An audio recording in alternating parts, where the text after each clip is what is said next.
May we now request the secretary to please administer the oath to Mr. Ronald Giancarlo Cardema. Mr. Cardema, please raise your right hand. Do you swear to tell the truth, the whole truth, and nothing but the truth in this proceeding, so help you God?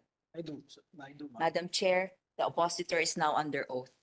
May we ask Mr. Ronald Giancarlo L. Cardema to introduce himself and state a brief or summary of the points of his opposition to the ad interim appointment of Ms. Maria Norina S. Tangarao Kasingal as Commissioner of the Commission on Election.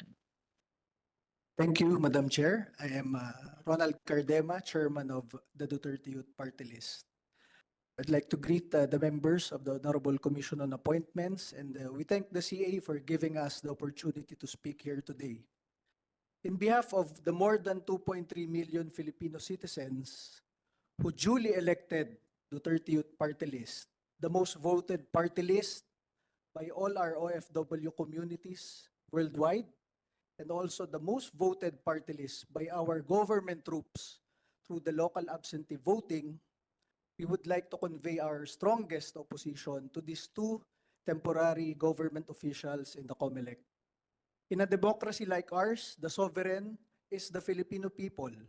All powers emanate from the people. We have national and local officials to serve the people and uphold the people's will in this democratic country. The sovereign will of more than 2.3 million Filipinos cannot be superseded by less than 10 Filipinos, which include these two temporary government officials in COMELEC. The character of these two has been tested 3 weeks ago, and clearly they have failed in this test. They have twisted the results of democracy and the sovereign will of more than 2.3 million Filipinos, who are not only our constituents, but also the constituents of your honors as senators and representatives of the Philippines. These two have failed in their test of character, and it is up to all of you here if you want to prolong these two for 7 years to become abusive lords of elections. Or if not confirmed, it will allow the president to select for more better candidates, which is very timely because the president is now reviewing all his appointees. Personally, your honors, I have no personal grudge against these two candidates. The Duterte Youth Party List has been the vice chairperson of the House Committee on Suffrage and Electoral Reforms for more than half a decade. And myself, I was chairman of the National Youth Commission for 6 years. I am the direct partner of the COMELEC in the Sangguniang Kabataan elections. My only problem here is with these recent events 3 weeks ago, wherein the Duterte Youth Party List received 2.3 million votes, and we were not proclaimed on Proclamation Day. And the problem there is the two commissioners in their resolution said that we have a pending case in COMELEC. I can cite so many other senatorial and party list candidates who have pending COMELEC cases but were proclaimed. And in that matter, it shows and they manifest partiality because they have chosen us who have a pending case, we were suspended, but all the others who have pending cases were not suspended. To name two, for example, Kabataan Party List, who filed the case against us in 2019, there's a government case against them also filed in 2019 and 2021. But even though we in Duterte Youth Party List and Kabataan Party List have pending cases, the two commissioners here proclaimed Kabataan Party List and delayed our proclamation. Another example is a senatorial candidate who was elected last May 12. He has a pending disqualification case in the COMELEC for his citizenship. And even though the case was still pending, he was proclaimed by these two commissioners. It is very noteworthy that the same candidate also had a citizenship issue here in the 19th Congress of the Commission on Appointments where he was voided here. I would like this honorable body to ask the commissioners, because we are always raising this in the media for 2 weeks already and they're not answering. Why is it that there are candidates for senator and for party lists who have pending cases but were proclaimed by them, but they chose Duterte Youth Party List to be not proclaimed? Aside from that, and lastly, we have filed an ombudsman case against the Supervisory Committee of the COMELEC last week, which also includes Commissioner Kasingal and Commissioner Pipo. And this is the case filed against them. It is a violation and there's criminal liability under Republic Act 3019, the Anti-Graft and Corrupt Practices Act. Section 3, corrupt practices of public officers.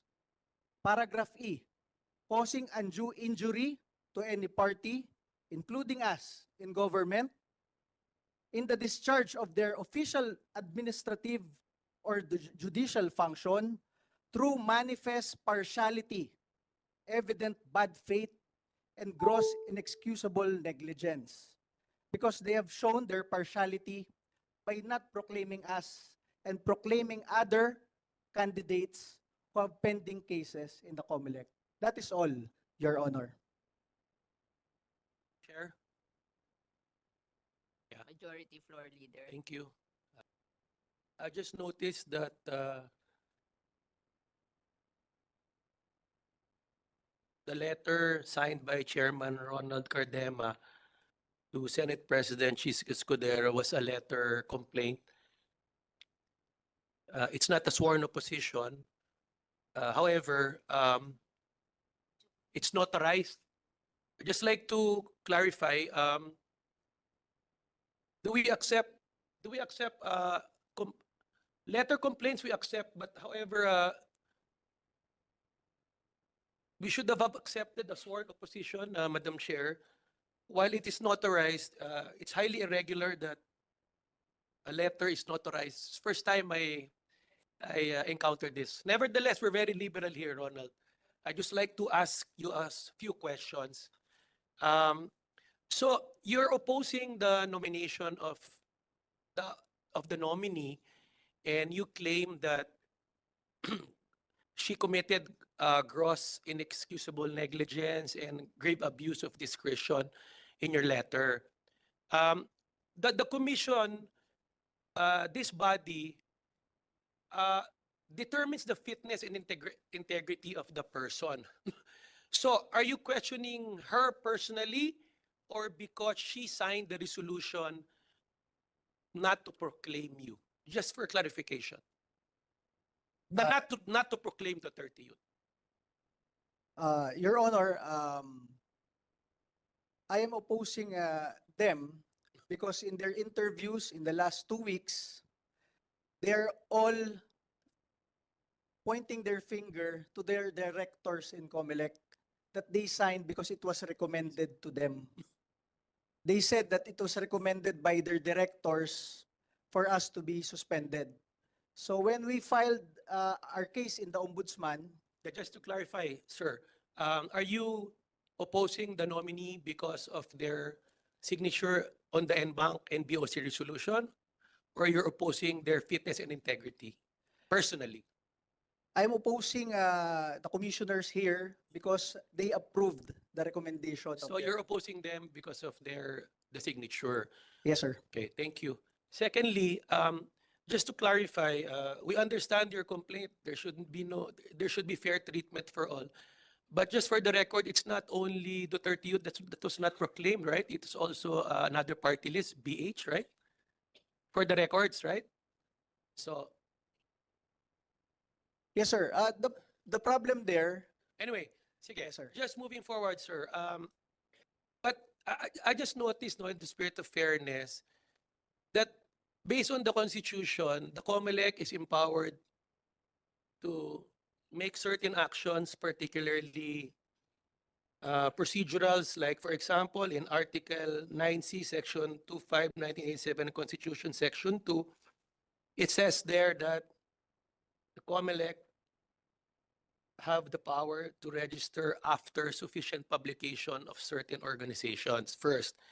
Then resolution number 9366 requires party list to have publications of their organization. Just for clarification, uh, is it true that Duterte Youth never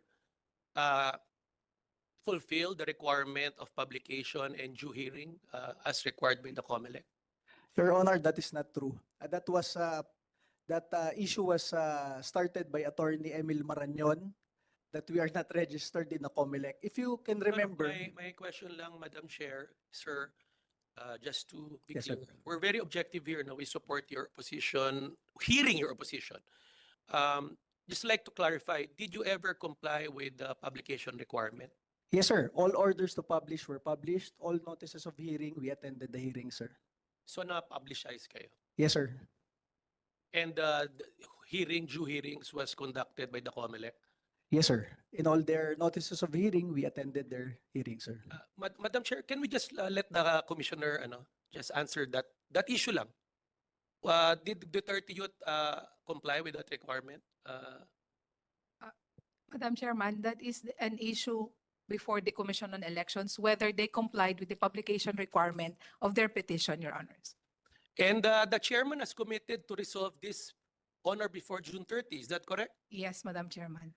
Anyway, Madam Chair, I will not no longer further ask questions because of lack of material time, Madam Chair.